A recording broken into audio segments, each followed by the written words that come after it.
No, jem začel, se mi tek ne vidite. Najprej smislu ode, pa ni, pa sem se premislil.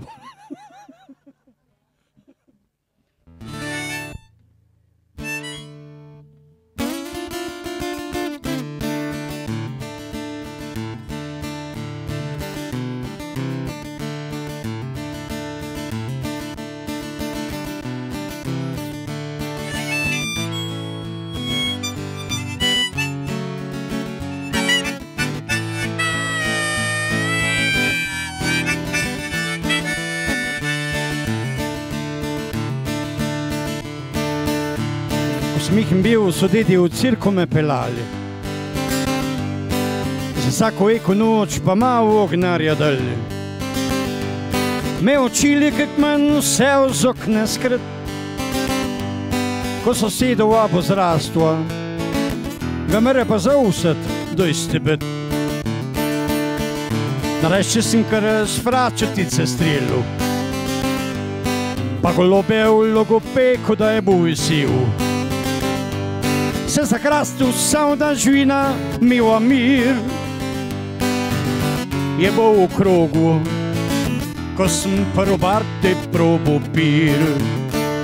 Res da pravijo, da nisem Bog veka, ko še te hočem, dolgo me držijo. Pa zgledam tako stari paj, da še otroci se režijo. Za vse deklete na vas je snobeten ded, ko je jeclam pa znam pa kled.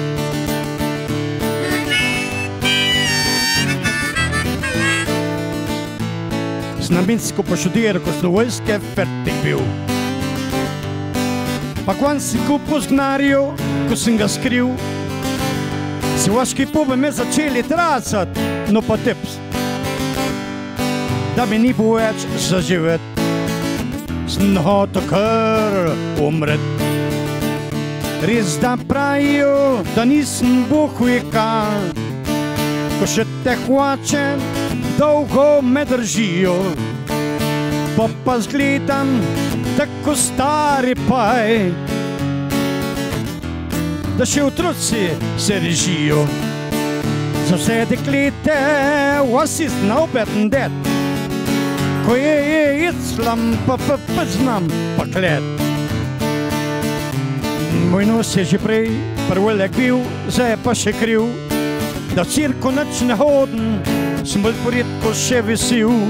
Če tudi tresem se, pa škilim na malo, me nič ne griva. Da lemicka kuha mi pa šiva. Da v cirku nič ne hodim, sem bolj poredko še vesel. Če tudi tresem se, pa škilim na malo, me nič ne griva. Da lemicka kuha mi pa pegla, pa taj kaj zašiva.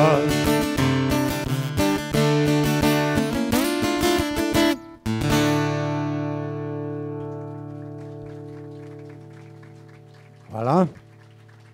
Spoštovani obiskovalci, dragi gostje, lep pozdrav.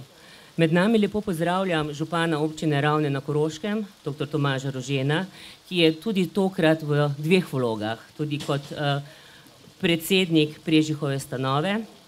Lepo pozdravljam tudi častnega občana Maksimiljana Večka, prisrčen pozdrav tudi Vorančevim sorodnikom in vsem, ki so tradicionalna srečanja pri Prežihovi bajti v vseh 15 letih vzeli za svoja. Tudi danes, ko nam nebo ni naklonjeno. Poseben pozdrav namenjam današnjemu srednjemu govorniku, dr. Andražu Ježu in našemu koroškemu kantavtorju Milanu Kamniku. Res nas veseli, da kljub vremenu, da vas lahko pozdravimo na Prežihovi bajti, toliko bolj, ker smo bili v lanskem letu zaradi slabega vremena primorani vsebino srečanja na temo Prežihove evropske poti prestaviti v oktober v čas kuharjevih dnevov. Druženje v kotlah je bilo prijetno, vendar, če sem iskrena, ne vtehta druženja na dvorišču spominskega muzeja in to na dan Prežihovega rojstva. Današnji dan je tudi poseben, kajti imam prijetno dolžnost, da najprej k besedi povabim direktorja Koroškega pokrajinskega muzeja, magistra Tadeja Pungartnika. Prosim. Spoštovane dame, spoštovani gospodje, cenjeni gostje, dragi prijatelji, v imenu Koroškega pokrajinskega muzeja vas prav prisrčno pozdravljam.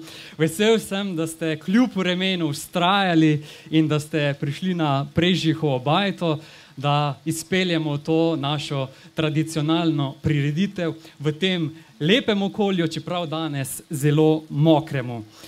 To srečanje torej posvečamo našemu velikemu rojaku, našemu velikemu pisatelju, ki je tako natančno opisoval življenja naših prednikov, torej vseh tistih ljudi, ki so živeli okoli Uršlje gore, okoli Pece. Opisoval je življenja naših dedov, pradedov in zato bi lahko rekli, da je danes to srečanje pravzaprav srečanje neke družine, nekega sorodstva. Zagotovo pa je to srečanje prijateljev, torej srečanje vseh tistih, ki spoštujemo Prežihovo zapuščino, vseh tistih, ki spoštujemo slovenski jezik in se zavedamo, kako pomembno je ohranjati kulturno dediščino in pa izročilo. V Koroškem pokrajinskem muzeju se bomo seveda še naprej trudili, da bomo varovali to dediščino, to bogato izročilo. In vsekakor se bomo trudili, da bo Prežihova bajta dobivala nove vsebine, da ne bo samo klasičen spominski muzej, ampak da bodo te vsebine tudi takšne, kjer boste vi lahko aktivno sodelovali. Se pravi, da ne boste prihajali mimo samo na sprehode, ampak da se boste pri raznih opravilih družili z nami. Zato lahko povem, da bomo letos prvič izvedli prešanje mošta, kajti obnovili smo Kravperško prešo, tako da konec septembra imamo prvo prešanje. Od danes naprej lahko tukaj pri nas kupite tudi nov spominek. Gre za čaj, ki smo ga poimenovali Rcnije iz Prežihovega gartla, tako da lahko potem si ga tudi kupite in seveda poskusite, kakšna zelišča rastejo tukaj okrog bajte. Zelo vesel pa sem, da lahko napovem, da bomo tudi še letos na štali prenovili streho in da je to tudi eden tistih osnovnih pogojev, tistih osnov, da bomo lahko te vsebine potem tudi izpeljali oziroma jih dopolnili. Torej, v muzeju se bomo trudili, da bo bajta živela naprej, da bomo širili naš program in seveda tudi tako prispevali k razvoju kulturnega turizma na Koroškem. Jaz vam želim prijeten dan, kljub dežju, kljub tej mokroti in seveda uživajte v druženju, če že ne v vremenu. Za nekaj kratkih besed in pozdravni nagovor bi poprosila še župana dr. Tomaža Rožena, prosim. Lep pozdrav torej vsem prisotnim v imenu občine Ravne na Koroškem in v imenu Prežihove ustanove. Lep pozdrav vsem sorodnikom Prežihovega Oraca, vsem obiskovalcem, našemu častnemu občanu gospodu Večkotu in pa seveda tudi novemu direktorju Koroškega pokrajinskega muzeja, ki prvič pravzaprav javno nastopa, saj na prireditvi, kjer sem jaz prisoten. Hvala vam seveda, da ste prišli na današnjo prireditev. Danes pravzaprav ste tu med nami, če lahko rečem, najbolj caglavi, kajti vreme vas ni odvrnilo od tega, seveda, da ste prišli na to tradicionalno 15. srečanje pri Prežihovi bajti. Danes bi Prežih praznoval, najbrž vsi veste, kateri rojstni dan, če bi bil še živ. Ne glede na to, da praznujemo 124. obletnico njegovega rojstva, 1893, eno leto po Titu se je torej rodil Prežihov Voranc, veste, da sta neki let bila tudi sopotnika. Skratka, na Prežihovi ustanovi še naprej skrbimo za Prežihovo dediščino, kolikor je v naši moči. Nedavno smo izdali, torej, morda veste, Dober dob v esperantu, v jeziku, ki ga najbrž mi ne poznamo, vendar ga govori milijon ljudi na svetu, večinoma seveda intelektualcev in tako lahko rečemo, da smo v globalnem krogu esperantistov razširili letos tudi Prežihovo besedo, torej roman Dober dob. Z Beletrino, torej založbo, to zelo dobro znano založbo, načrtujemo najbrž prihodnje leto izid tretjega romana Prežihovega Voranca, to je seveda Požganica, Pojamnici in Dober dobo, ki smo jih izdali nedavno, in pa Dekleto z mandolino. In to je ta srž naše dejavnosti. Lahko rečem, da se po domače mučimo z angleškim prevodom, radi bi spravili Prežiha tudi v seveda najbolj razširjen svetovni jezik, angleščino, vendar stroge oči ali pa besede naših ljudi so prvi prevod zavrnile in iščemo zdaj drugega prevajalca, da bo ustrezno lahko seveda prevedel roman Jamnico v angleščino.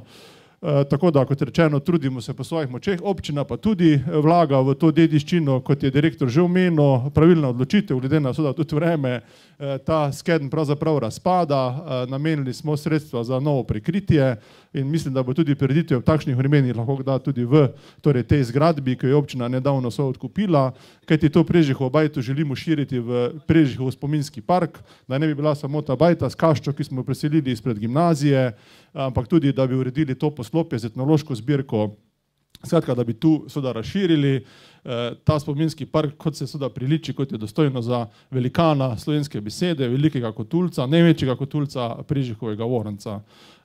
Hvala tudi Koroškemu pokrajinskemu muzeju, dobra popotnica novemu direktorju, da goji tudi našo kulturno dediščino, da se zaveda, da smo kotulci izjemno močni, da Mežiška dolina je pomemben konstitutivni del sedanje koroške regije in pa tudi zgodovinske Koroške in verjamem, da bo on tudi šel po tej poti, da bo pravilno ocenil pomen Prežihovega Voranca, tako s to prireditvijo, kot tudi skrbijo, ki jo bo muzej nedvomno kazal za to dediščino v svojem delovanju. Torej še enkrat vam najbolj caglav in hvala za obisk na današnji prireditvi, 15. jubilejni, in želim vam prijeten popoldan.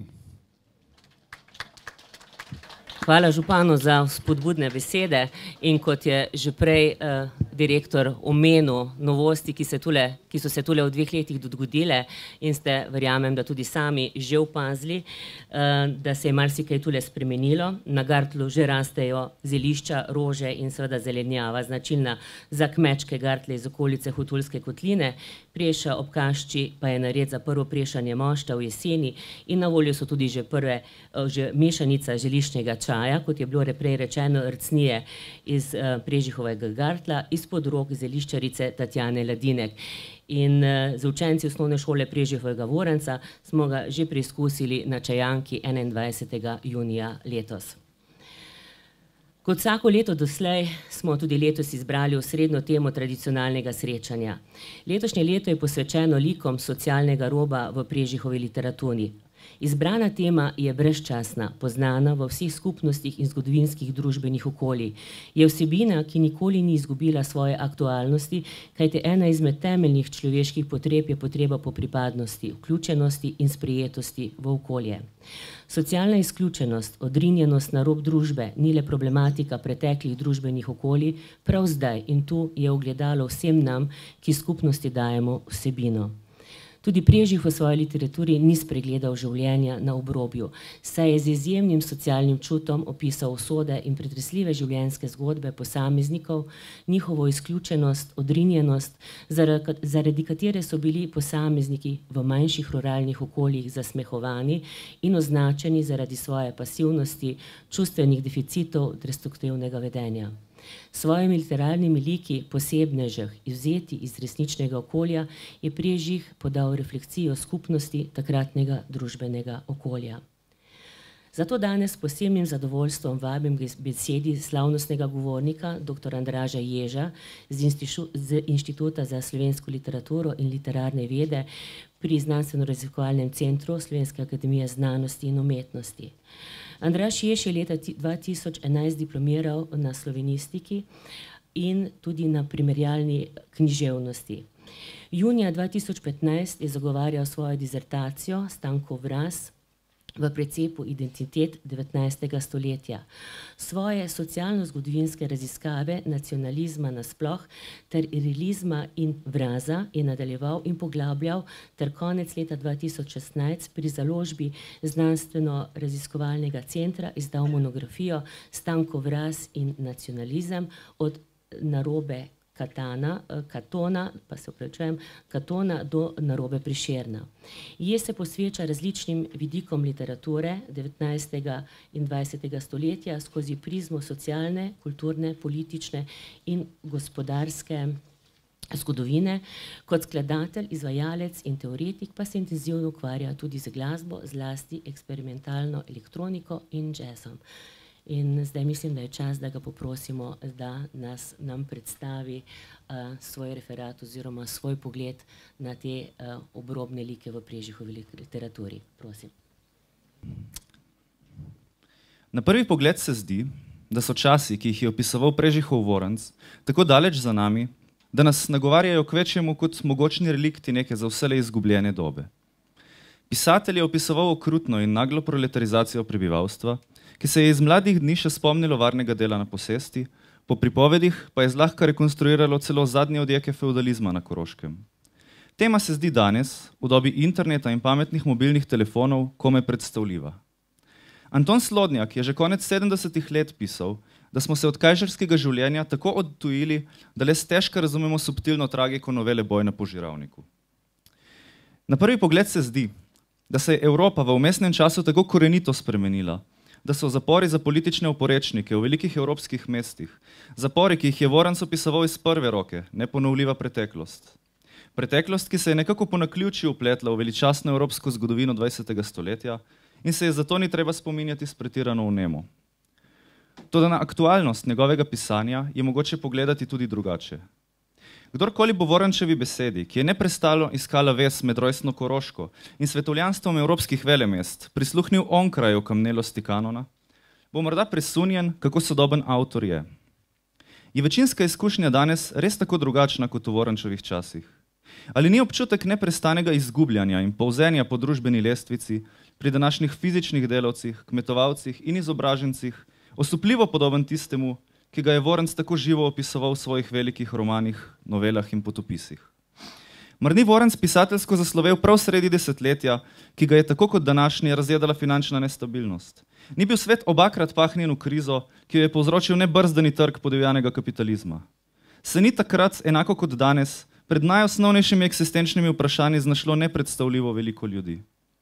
Ali vladajoči razred Evrope krize danes ne rešuje podobno kot tedaj, torej s konzervativno rasistično demagogijo, ki revne tega sveta razdvaja med seboj in neti imperialistične vojne? Skozi takšno perspektivo je mogoče Vorančevo odprto pismo svetu brati popolnoma drugače. Pred nami v hudih mukah oživljajo ljudje, ki niso tako daleč od brezštevilnih naših sodobnikov.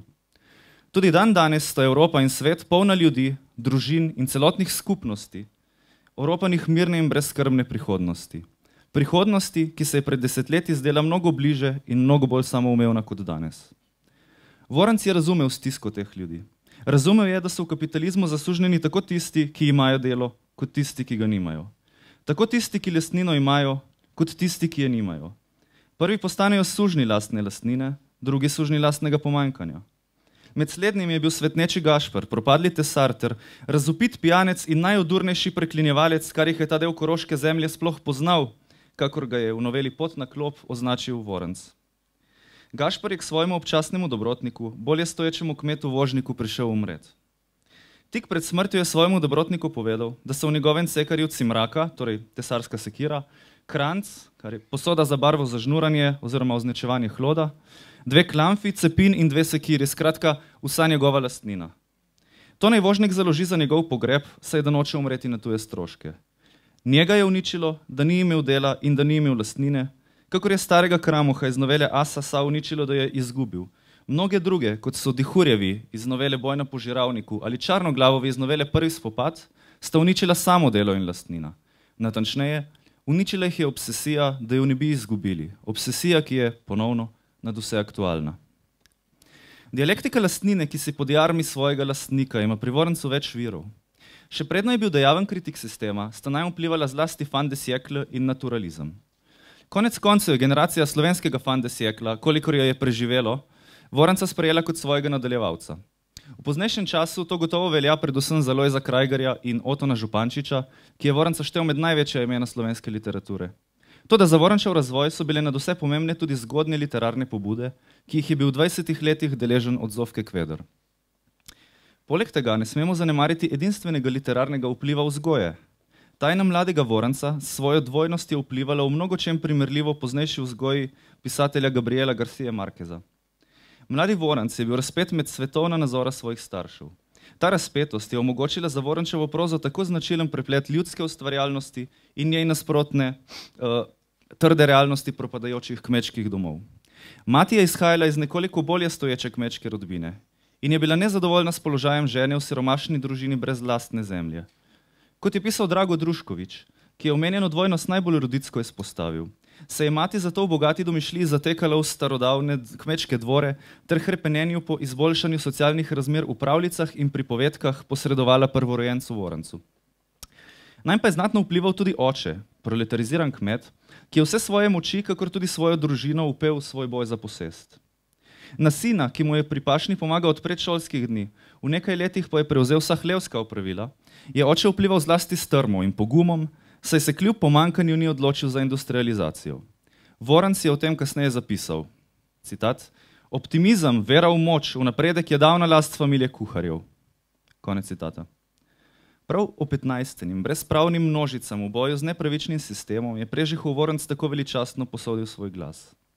Skozi njegove besede je spregovorila njihova neolepšana beda. Skozi njegove besede je zateglo kriknila njihova stiska.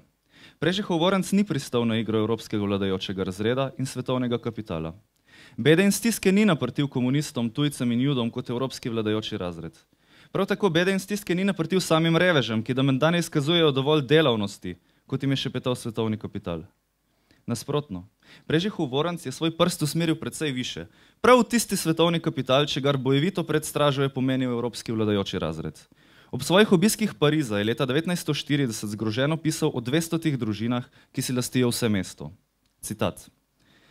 Celi četrti obupnih brlogov so lastnina članov teh 200 družin. Palače na Champs-Élysées, na bulvarjih so v rokah 200 družin ali njihovih finančnih sorodnikov. Ob vsakem koraku se navaden Parižan zaleti v 200 družin. Vse gospodarstvo, vse javno življenje, vsa kultura, vsa nemorala, vse drži navajati teh 200 družin. Če greš v gledališče, gledaš igralce, ki so tako ali tako v službi 200 družin. V baru, v varjeteju ali v nočnem zabavišču se kratkočasiš s pomočjo 200 družin. Slovita bordela Le Ciel in l'Enfer 200 družin.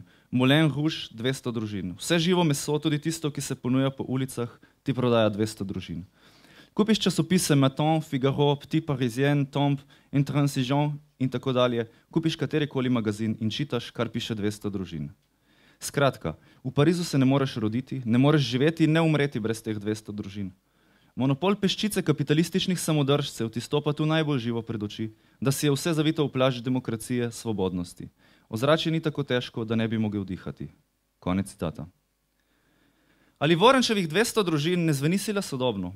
V čem je Vorančevih 200 družin zastarelih v svetu, ki ga vodi tenka plast oligarhije, imenovana 1%, razen morda v tem, da je dan danes koncentracija svetovnega kapitala še bistveno zožena? Kapital z osredinjenjem na brezmejne digitalne inovacije ter večini tako ali tako nedosegljiv blišč tudi dan danes pozornost preusmerja z rastoče revščine in socialne izključenosti. O podobnem preusmerjanju pozornosti pa je prav na primeru Pariza pisal že Voranc. Kljub temu, tako kot tedaj tudi dan danes revščino in socialno izključenost, vse bolj čutijo tudi mnogi, ki se jim je pred desetletji zdela daljna in celo nepredstavljiva.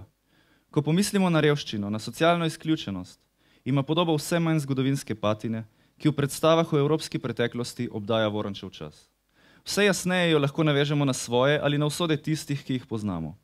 Slišimo jo tudi skozi brezštevilne pripovedi o dogodkih, katerih udeležencev ne poznamo in jih najverjetneje nikoli ne bomo.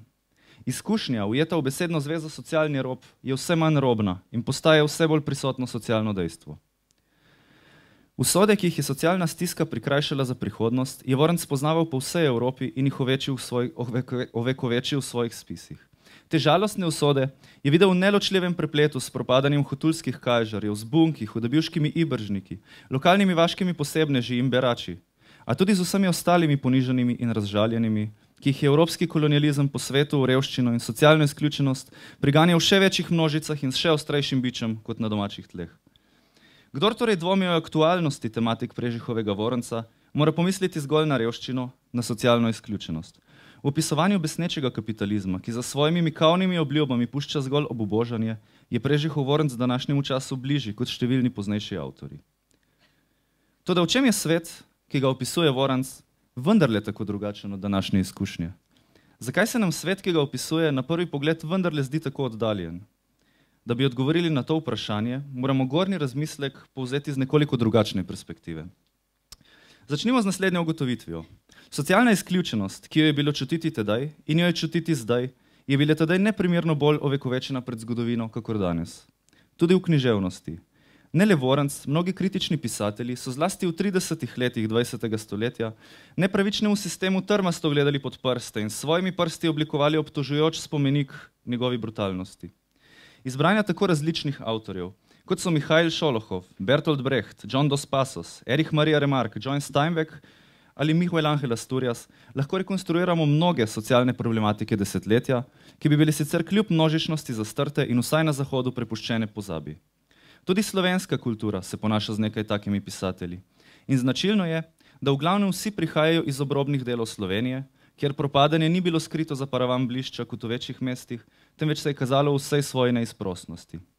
Poleg Voranca med temi pisatelji omenimo še Cirila Kosmača z Tolminskega, Ivana Potrča z Ptuja, Iva Brnčiča in Ignaca Koprivca iz Slovenskih goric, Miška Krajnca in Ferda Godina iz Prekmurja, Janka Kača iz Spodnje Savinjske doline ter Toneta Šifrerja iz Žabnice.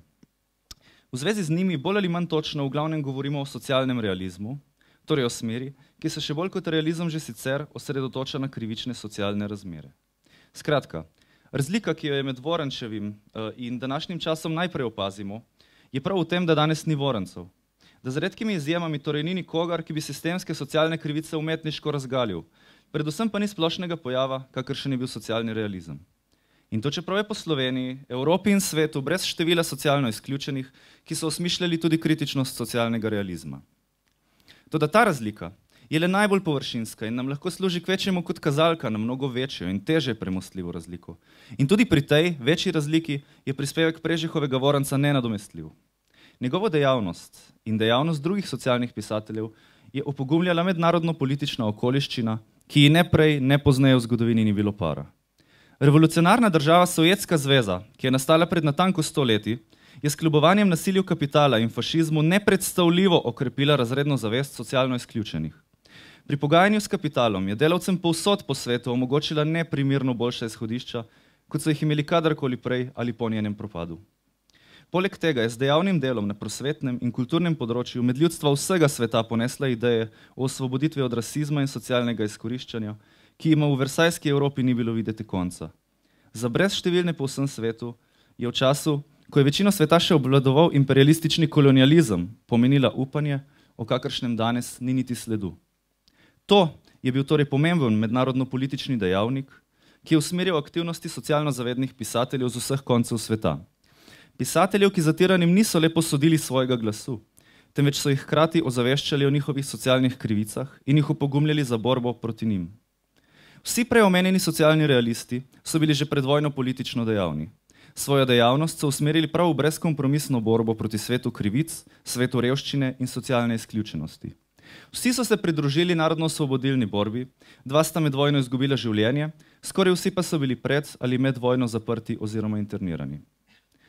Da je Vorančevo pisateljevanje neločljivo povezano z njegovim političnim delovanjem in da skupaj tvorita sicer kompleksno, a nerazložljivo in tesno prepleteno celoto, so izpostavili tako različni avtori kot Lidija Šentjurc, Igor Grdina, Mirko Mesner, Janko Liška in Franc Sušnik. Prežihov Voranc je bil tudi v primerjavi z ostalimi socialnimi realisti politično namreč še posebno dejaven, k čemer so nedvomno prispevali tudi zavratne razmere v Mežiški dolini. Jugoslovanski komunistični partiji se je pridružil že leta 1920, ko je organiziral celico v Ravnah, ki so se tedaj še imenovali Guštan. Tako se je začela burna pot bojevnika za pravice izkoriščanih, ki kar kliče po literarizaciji. Že seznam njegovih ilegalnih imen je impresiven. Koroški delavec, Janešič, Glancner, Richard, Valič, Louis, Henri, Kunc, Peregrin, Stric. Vendar Voranc svoje usode v glavnem ni tematiziral neposredno. Kot je ganljivo povzela Lidija Šentjurc, citat: "Nihče izmed nas ni opisoval okoliščin, trnove poti, pomankanja, preganjanja, zasliševanj, zaporov, mučenj, tako tega tudi Prežih ni napisal." Konec citata. Prav borce za socialne pravice je namreč vladajoči razred Evrope preganjal mnogo prej in vsaj do vojne bolj brutalno kot katerokoli drugo stigmatizirano skupino. Na to se povsem pozablja, ko se opleta s tako brezosebinskimi pojmi, kot je totalitarizem.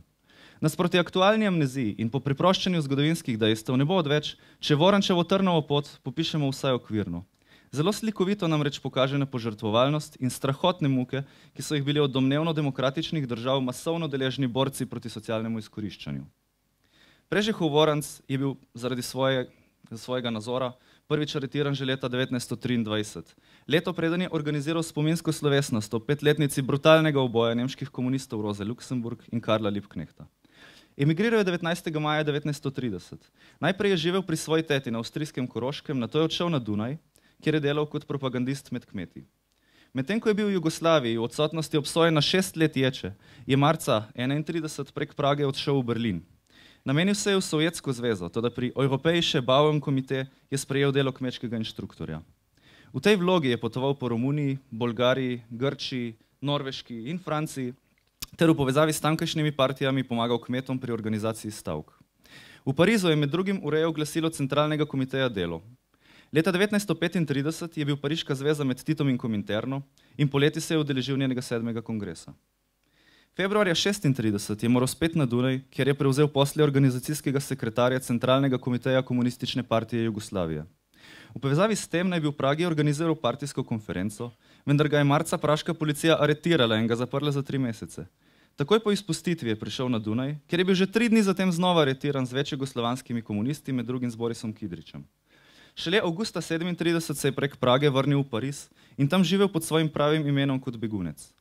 Toda poleti 1939 se je zaradi bližajoče se vojne nadzor v Parizu dodatno poostril, tarče militarizacije pa so bili prav begunci. Francoska vojaška policija je sledila tudi Vorancu, ki pa se je uspešno izognil in se vrnil v Jugoslavijo. Tam je moral zaradi 6-letne kazni razpisane nanj seveda spet živeti v ilegali. V času okupacije je med drugim organiziral kulturne delavce, delal za Radio Kričač in vzdrževal stik s štajerskimi emigranti. Potem, ko je propagandna knjiga Črne bukve Voranca označila za glavnega krivca gorja na Slovenskem, so ga zajeli pripadniki slovenske kolaboracije. Njegovo aretacijo sta navdušeno pozdravila tako Slovenec kot Jutro in jo priobčila z velikimi naslovi. Pisatelja so nato v italijanskih in zlasti nemških zaporih ter naposled uničevalnih taboriščih Sachsenhausen in Mauthausen zadrževali vse do osvoboditve. Interniran je bil z namenom, da ga ubijajo, ker ni privolil v kolaboracijo z nacisti, a je njihovo namero preprečila prodirajoča Rdeča armada. Voranc je bil tokrat dokončno osvobojen. Prežihov Voranc se je skladno s političnim bojem ostril tudi pisateljsko. Že leta 1925 je pisal: Ustvariti moramo prolet kult. Škoda, da nas je tako malo revolucionarnih delavcev na polju muz v Sloveniji. Konec citata. Njegov nenaden in silovit pisateljski vzpon 10 let pozneje, torej leta 1935, je Josip Vidmar primerjal z rojstvom Palade Atene iz Zeusove glave. Mirko Mesner pa je Zeusovo glavo iz omenjene prispodobe pojasnil s šolo mednarodnega komunističnega gibanja. Njegovo pisanje se je slogovno in vsebinsko jasno poglabljalo hkrati z njegovimi političnimi aktivnostmi. Ves ta čas pa je bil pisatelj tesno povezan s koroškim in slovenskim ljudstvom, ki je tudi samo doživljalo spremembe v političnem vedenju. Kot je opozoril koroški partizan Josip Ribičič, je Voranc skozi 30. in 40. leta literarno dozoreval in rasel istočasno, kot je dozorevala in rasla politična zavest na Slovenskem. Hkrati pa je ljudstvo, iz katerega je črpal od otroštva, začelo spoznavati, brati in razumevati tudi Voranca. Prežihov Voranc je bil namreč ljudski pisatelj, a ljudski pisatelj, kakršnega je moglo oblikovati edino le 20. stoletje. Pisateljeva navezava na ljudstvo je, tako kot borba za pravično družbo brez socialnega izključevanja, očitna stalnica njegovega ustvarjanja. Anton Slodnjak Voranca ni imenoval le bukovnika, temveč ga je razglasil za genialnega, celo največjega koroškega bukovnika, ob tem pa dodal: njegovi ljudje so on sam, njihovo prizadevanje ustreza njegovemu hotenju. Vse Vorančevo politično delo izkazuje tesno vez s propadajočim kmečkim življem po Evropi in posebno s koroškimi hotulskimi bližnjiki. A kmečkega življa pisatelj nikakor ni idealiziral. Kot bojevnik za socialno pravičnost je verjel, da se mora izkoriščeno ljudstvo še oblikovati. Kljub skupni kmečki temi Vorančevo pisanje ni bilo blagoslov zemlje, s katerim je ruralne razmere idealiziral norveški sodobnik, poznejši fašist Knut Hamsun. Prav narobe. Voranc se je odločno zoperstavil konzervativni Hamsunovi idealizaciji kmetstva in nezaupanju do modernosti v romanu Blagoslov zemlje. Skozi ves opus je s pretanjenostjo upodabljal prekletstvo zemlje. To pa je bil tudi prvotni naslov njegove Jamnice. Monumentalna romaneskna kronika, ki je natančno popisala družbena trenja 2 desetletij, je pomenila deklarativen odmik od Hamsunove idealizacije norveškega podeželja, ki ga je Voranc na svojih popotovanjih po Evropi doživel skozi veliko treznejše oči. Nekoč je prijatelja, skladatelja Blaža Arniča naravnost povprašal, citat: ali misliš, da bi jaz Jamnico sploh napisal, ako bi ne bilo blagoslova zemlje? Konec citata. Tudi čudake in obrobneže je Voranc v svoji literaturi pogosto opisoval v prav nič simpatični, včasih celo gnus zbojejoče luči, kar nedvomno velja za Korjaka iz istoimenske novele, ki je človeško družbo v celoti zamenjal s pticami, s katerimi živi in jih v neurejenih razmerah vsestransko maltretira. Podobno je izrazita neprijetna osebnost gorski kmet Vetrnik iz druge novele, zagrenjen stiskač, ki ga pri življenju drži le še zloba. Kakorkoli so nekateri literarni zgodovinari poskušali spodbijati političnost tovrstnih opisov, pa v prid njihove politične kontekstualizacije govorita vsaj njun nastanek v prvih letih svetovne vojne vihre in Vorančev specifično moderen odnos do ljudstva. Pisatelj je namreč verjel, da ljudje, kakršne sta oblikovala kapitalistično izkoriščanje in z njim povezana proletarizacija, niso čisti in brezmadežni, pač pa močno pohabljeni. Kapital je, kot je pisal že Jože Pogačnik, v Vorančevi prozi upodobljen kot pošast. To pa moramo seveda razumeti v bližini močnih elementov groteske, ki jih je v opisovanju ljudstva izpostavil zlasti Franc Zadravec. Zlasti za Vorančevo prozo 30 let in časa okupacije naj bi bil značilen z Zadravcem, citiram, spačeno, demonično, monstruozno, zmrazljivo komičen način ljudskega premagovanja čudnih, odtujenih pojavov v človeku. Konec citata. Vorančev odnos do transformacije v ljudstvu pa ni le ključ za razbiranje elementa groteske, temveč tudi potencialnega tragičnega elementa, o katerem je ob noveli Boj na požiralniku se vnela polemika med literarnimi zgodovinarji. Pri Zadravcu je tragičnost razpeta med zemljo oziroma naravo in kapitalizem oziroma družbo. Ta konflikta je Marjan Kramberger vzajemno uglasil kot podvrženost kmetov proizvajalnemu sredstvu, torej zemlji. Tudi Miran Hladnik je z natančnim branjem konca novele njeno potencialno tragičnost sintetiziral kot družbeno motivirano. Tak sklep pa je postavil prav v bližino Vorančevega svetovnega nazora. Zgodovinski razvoj naj bi po marksizmu vendarle vodil k opustitvi male družinske posesti skozi proletarizacijo in naposled v kolektivistično kmetovanje. Še več. Prav skozi proletarsko v prihodnost obrnjeno perspektivo drugih novel iz zbirke Samorastniki je tragično interpretacijo Boja na požiralniku mogoče v celoti preseči. Toda tovrstna recepcija presega žanr kmečke povesti, ki ga je socialni realizem v primerjavi z domačijsko kmečko povestjo Ivana Matičiča, Jana Plestenjaka, Janeza Jalna in drugega Jana Plestenjaka, že sicer močno nadgradil. S Hladnikovimi besedami, citat, domačijska kmečka povest je postavljala na dogajališče večje kmete, gruntarje, in videla v njih perspektivo nacionalnega preživetja. Socialni realisti pa vaške reveže. Tradicionalni gruntarski dom se je avtorjev zdel resno poškodovan, zato so videli v kmečkem proletariatu najustreznejšega kandidata za njegovo regeneracijo. Konec citata. Voranc je torej verjel, da se mora ljudstvo na pogorišču te pohabljenosti, te poškodovanosti šele izgraditi, da mora ljudstvo preseči bedo, za katero ni samo krivo, in šele oblikovati, kakor je pisal, miselnost za ljudsko skupnost. Edino tako bo v borbi z vse agresivnejšimi evropskimi protiljudskimi politikami nastopilo suvereno in enotno. Izhod iz, če pa parafraziramo Kanta, nedoletnosti ljudstva, kakor jo je razumel Voranc, pa je omogočil pravonarodno-osvobodilni boj. To tvorno koncepcijo ljudskega pa večji del njegove literature izkazuje tudi slogovno. Največkrat celo tisti deli, ki na prvi pogled učinkujejo povsem v spregi s starejšimi ljudskimi slikami. Kot je ugotavljal že Jože Koruza, Voranc bralca tudi v navidezno folklornih komičnih prizorih ni želel zabavati na način ljudskega godca, temveč s poudarjeno satirično, torej družbeno-kritično noto. Ljudstvo za Voranca skratka ni ljudstvo, kakor so ga mnogi pojmovali do prve svetovne vojne in ga mnogi žal spet. Ljudstvo za Voranca ni nekritično romantizirana arhaična gmota, ki vleče svoje samozadovoljno bistvo iz mračnih korenin srednjega veka in se neupogljivo zoperstavlja modernosti. Ne. Za Voranca je ljudstvo temeljno modern pojav, ki ne dolguje toliko preteklosti, kolikor dolguje prihodnosti, in to svetli prihodnosti, ki jo bo v nasprotju s preteklostjo šele lahko dejavno oblikovalo.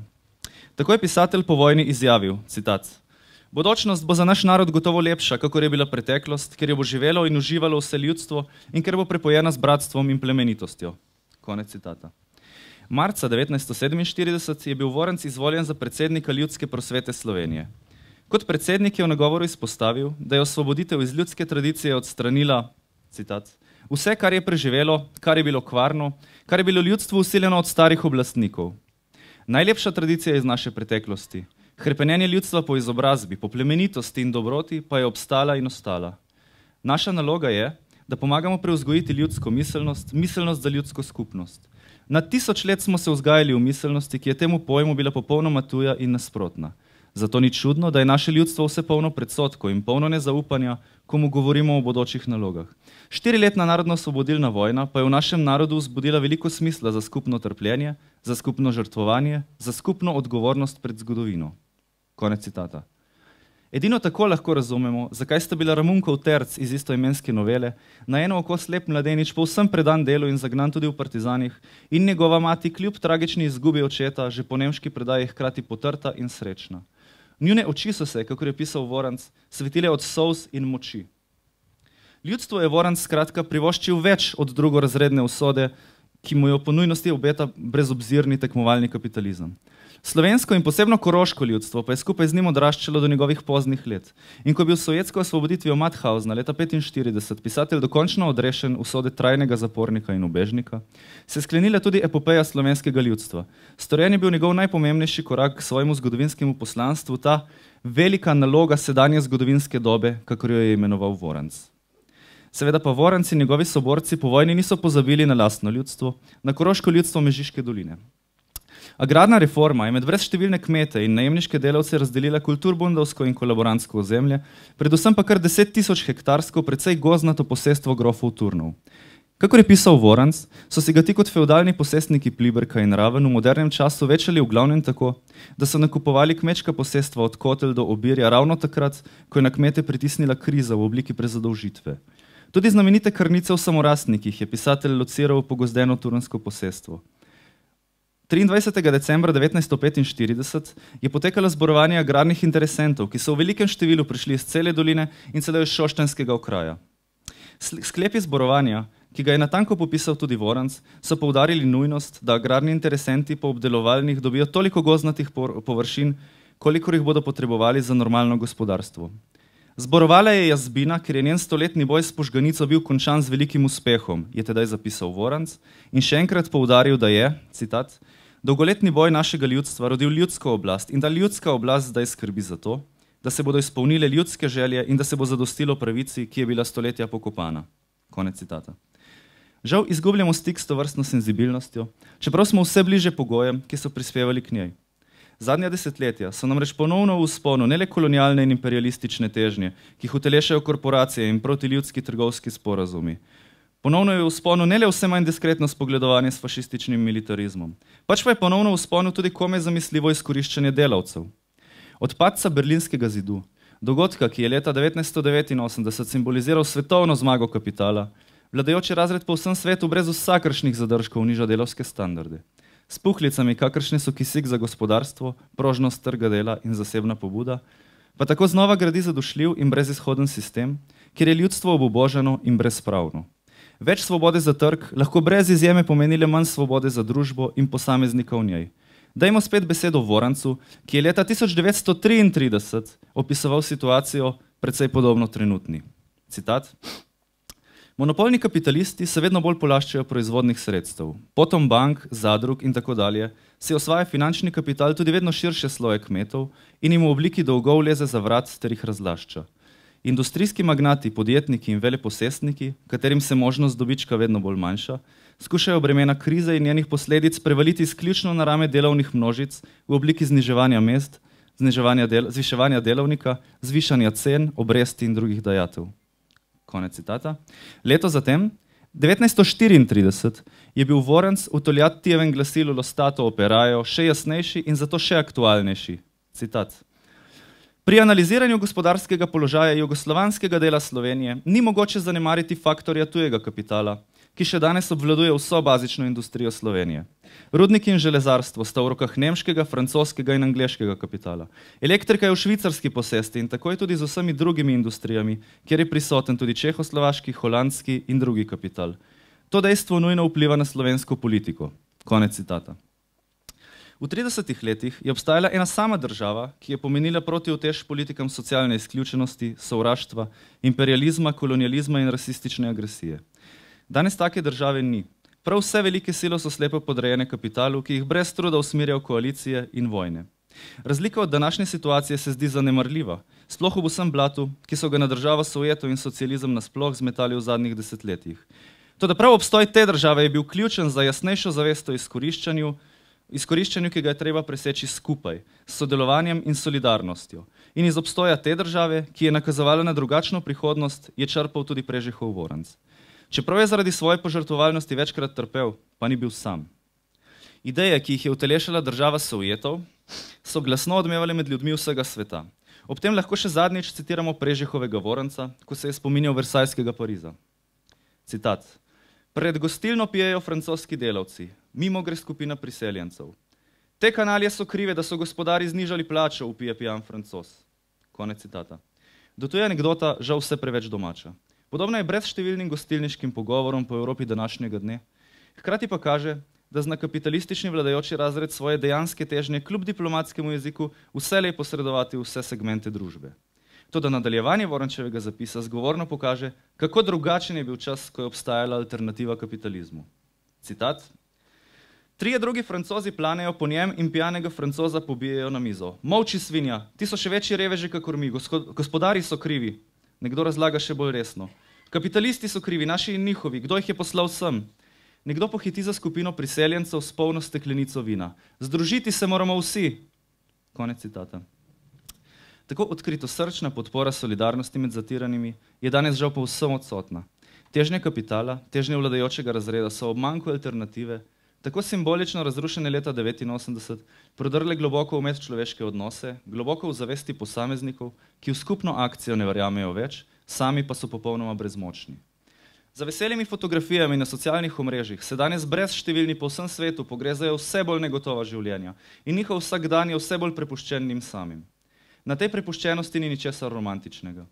Čas, ki bi ga brezštevilni posamezniki lahko namenili pač temeljnim razmislekom o družbi, krepitvi družabnih vezi ali preprosto brezskrbnosti, je vse bolj zapolnjen skrbmi za varnejši jutri, dostojno službo in stanovanje. In tako samozavedanje ljudstva, kateremu je Prežihov Voranc prispeval vse svoje življenje, spet vse bolj bledi in se umika individualnemu strahu. Globok strah spet s pridom izkoriščajo politike sovraštva. Politike militarizma in supremacije, ki lahko rodijo le še več izključenosti in še več sovraštva. Vladajoči razred, enako kot nekoč, vse bolj obubožane množice ščuva k vzajemnemu nezaupanju. Če se kje pojavi napredna politika, je v trenutku zatrta. Borci za svobodo in resnico so zaprti po ječah in veleposlaništvih ali na nenehnem begu. Daleč največja množica socialno izključenih nesrečnikov umira med valovi Sredozemskega morja ali anonimno životari v različnih evropskih državah. Vladajoči razred jih je z vojnami pregnal od doma in vladajoči razred je evropsko prebivalstvo, tudi samo vse bolj socialno izključeno, naphal s sovraštvom. Medtem ko je z eno roko izsesaval svoje državljane, jim je z drugo obtožujoče kazal na tujce, ki ne bi bili krivi njihove bede. Ljudstvo tako postopoma znova izgublja zavest o svoji suverenosti, zavest, h kateri se z vsem svojim življenjem prizadeval Prežihov Voranc. Posledično izginja tudi težnja k solidarnosti med vsemi izkoriščenimi in izključenimi. V nasprotju z mnogimi današnjimi, zlasti filmskimi umetniki, Voranc likov socialnega roba z nekaj redkimi izjemami ni zoperstavljal ljudstvu, ki je vse bolj povzelo v revščino. V glavnem jih je predstavljal kot integralen, tako rekoč nerazločljiv del ljudstva, podvrženega strahotnemu izkoriščanju. Otročat, ki zabavlja čez potolčenega kramoha v istoimenski noveli, ni čisto nič manj socialno izključena od njega. Strah brezštevilnih posameznikov danes vsekakor ni odveč. V svetu po padcu Berlinskega zidu zaradi lakote in z njo povezanih vzrokov vsak dan umre 21.000 ljudi. Torej statistično eden na nekaj sekund. Po podatkih Združenih narodov tretjina svetovnega mestnega prebivalstva oziroma 863 milijonov zemljanov živi v slamih. V tem trenutku na svetu poteka vsaj 58 večjih oboroženih spopadov, od katerih so 4 letos ali lani zahtevali vsak na 10.000 smrtnih žrtev oziroma več kot 36 žrtev na dan. Poleg tega je po izračunih Združenih narodov na svetu približno 30 milijonov sužnjev. Ne strahotno izkoriščane delovne sile, ki je kajpak še neprimerno več, temveč sužnjev. In ti predstavljajo tudi izredno donosno industrijo, v kateri se na leto obrne okrog 35 milijard dolarjev. Tudi migrantov je v tem trenutku na svetu več, kot jih je bilo kadarkoli v človeški zgodovini. Padec Berlinskega zidu, s katerim se legitimira sodobni vladajoči razred, torej ni odpravil ne lakote, ne vojn in ne suženjstva. Prav nasprotno. Dvignil je jez, ki je predtem brzdal besneči kapital. Strah brezštevilnih posameznikov je torej utemeljen in ga je treba jemati resno. Predvsem pa ga je treba usmeriti stran od drugih brezštevilnih posameznikov, ki so se prav tako znašli v vrtincu revščine, socialne izključenosti in težko pojmljivega strahu. Vorančevi liki se po svojih najboljših močeh zoperstavljajo pošastnemu sistemu, ki je osiromašil veliko večino prebivalstva. Nekateri s kritičnim uvidom v trenutne razmere, številni brez njega, a z nepreglednimi skrbmi o tem, kako se prebiti skozi vse trše življenje. Toda celoto Vorančevega pripovednega loka je mogoče dojeti šele v njihovem skupnem vrvenju in trenjih. To je posebno značilno za Požganico in Jamnico. O literarnih osebah Jamnice je Franček Bohanec zapisal, da se, citat, izmikajo opisnemu obrobju in so organsko ukomponirane v enoto, tako da drugo dopolnjujejo in rastejo iz istega vira, iz človeške in zgodovinske biti, ko je venomer navzoč edini pogoj človekovega obstoja in rasti konkreten kolektiv, živa klopka, ki se prav tako kot človek spreminja pod silo okolja in človekove volje. Konec citata. Ta značilno vorančevski prijem pa pomeni prav uvid, ki dan danes manjka.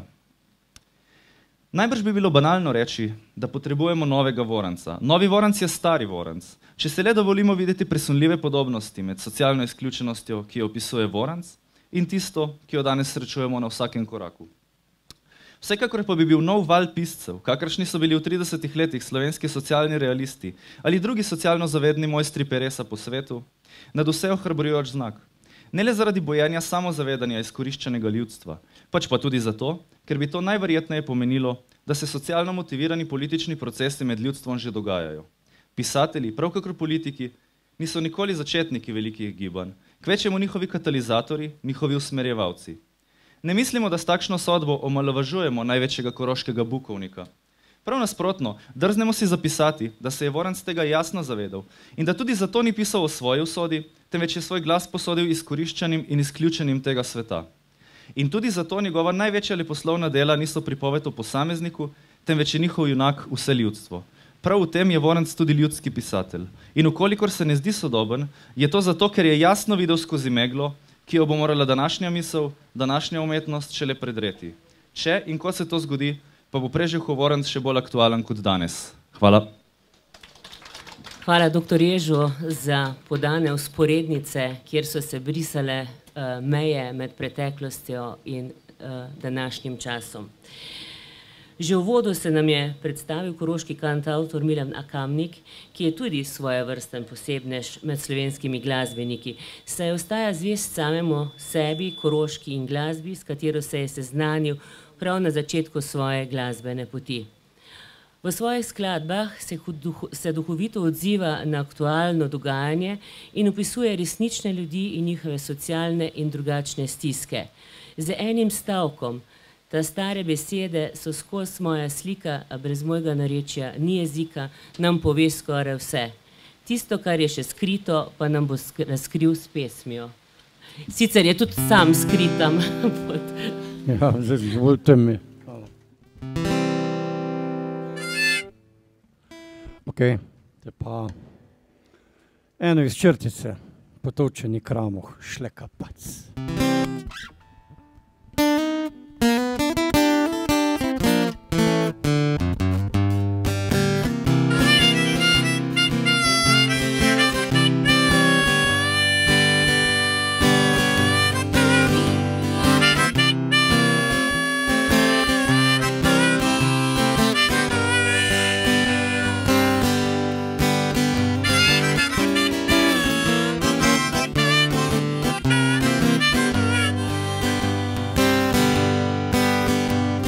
Majhen pobič mojih let je živel pri bogatem kmetu neumnih besed.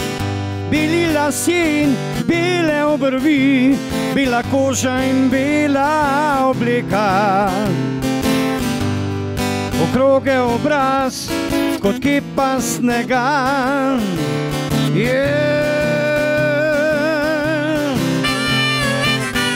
Čuden primek potovčenih kramov, grde šege, male vasi so se držale do groba ljudi, žaljive in posmehljive, duhovi zli.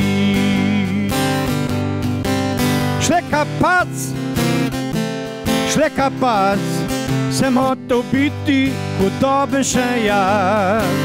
a tvoje žalostnih oči je tam za bregom pustilo sledi.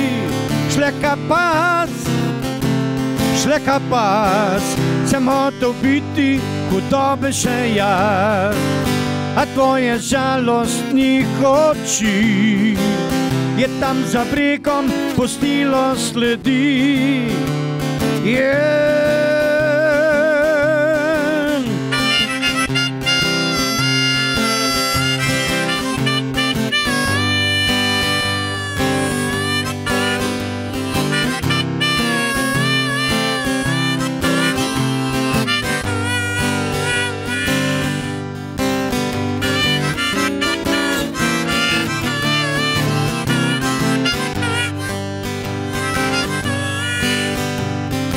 Duši pekoča bolečina, se cencel je poboj ime. Šleka pac so čutili drugi, kadar je kramo odmeval zgore. Šleka pac so čutili drugi, kadar je kramo odmeval zgore.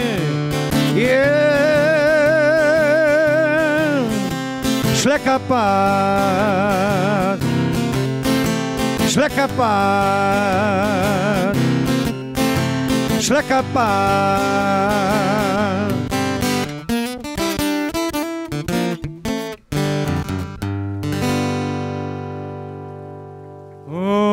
Šleka pad. No, jaz večkrat rečem, da sem vesel, da je Šnel Pepi avto povozil. Drugače je to kruta reč, ampak če njega ne bi avto povozil, ne bi preživel. Zato sem pa lahko mu šel čestitati v dom. Ko sem nam Brt mu rekel, da je tebi zvezda, je kar neki zajec ljuv, kar neki brez veze, da se mogoč dan mudi, da ših to naredi.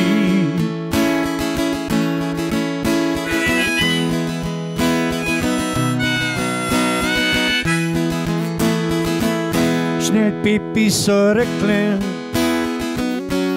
da mu pravijo skur, ma v eko klobuku, a babam ni kos, je dober po duši, nobed mu ne škodi. Glih taj, ko je gužva, ga vidiš posodi.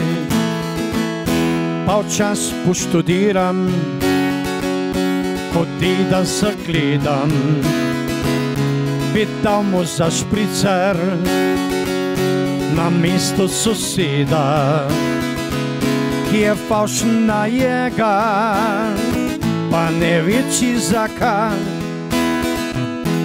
Sem da je urže, da se še ga pozna. Ko ga pohvališ, se zobe pokaže, ko z njim se popravkaš, sen ko neč ne zvažeš. Šnel Pepi je mušter za marskirga atleta. On leta, ko hodi, on hodi, ko leta. Je imel eno dečko, je oto južen, je pa srota tak piva, da je umrl prklen. Ko je takrat jo imel, da bi otroke naredil, je pa mrl nagnat, da ne bi motva sosedu. Šnel Pepi življenju res svojko ni imel, še tegnili sistem, mo še testo je vzel, kot tajkune pa pse država objema. se Pipi na robu spominja sistema, ko imel je vse, ko še človek je bil. Kaj dal bi za to, da spet bi življenje uživ? Ko ga pohvališ, se zobe pokaže, ko z njim se popravkaš, se ko neč ne zvažiš, ne Pipi je mušter, zamrskir ga leta. On leta, ko hodi, on hodi, ko leta.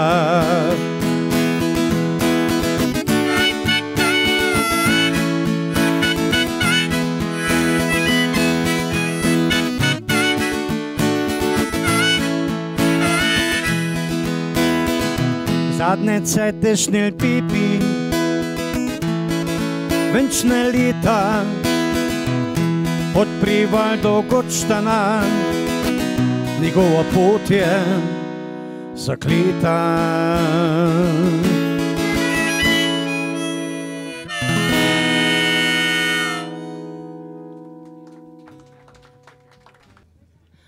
Malo sem že pozabila, kako je naš župan vse strajne imenoval, tako da vas ob koncu druženja oziroma na koncu naših srečanj vas vabim na manjšo druženje in pogostitev v klet Kašče in tudi tule bomo stvari pripravili v hišo.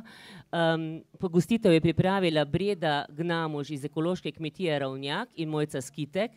In dovolite mi, da pridete čisto pod streho, da se na koncu zahvalim Prežihovi stanovi, prostovoljnemu gasilskemu društvu Kotlje in gasilskemu zavodu Ravne na Koroškem, ki našo prireditev že 15 let podpirajo in so nam vedno pripravljeni priskočiti na pomoč. Najlepša hvala.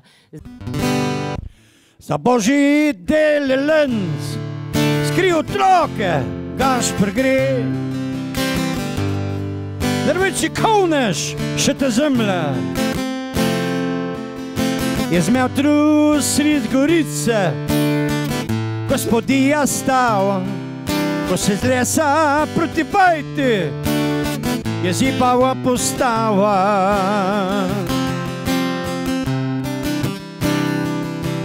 Pa sem mrl skozi ruse, je užnik. Čudna reč, če Gašper pejen pride. Vsak soče v sodu, mrtvenik. Za njega bo že dober, da le kisuje, no da zažge.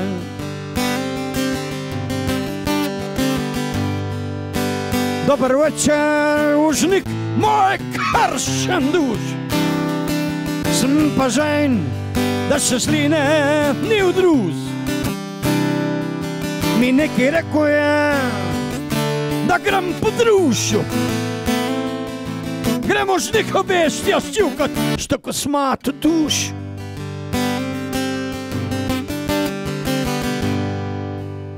Je Gašper vlil, da še krtanc ni premaknil. Se naslono je na zid, da se ni spotaknil. Čez kriv hrbet in rdeč je oči se bil, moj kaj švandu, šta ga esko, pa še nisem pil.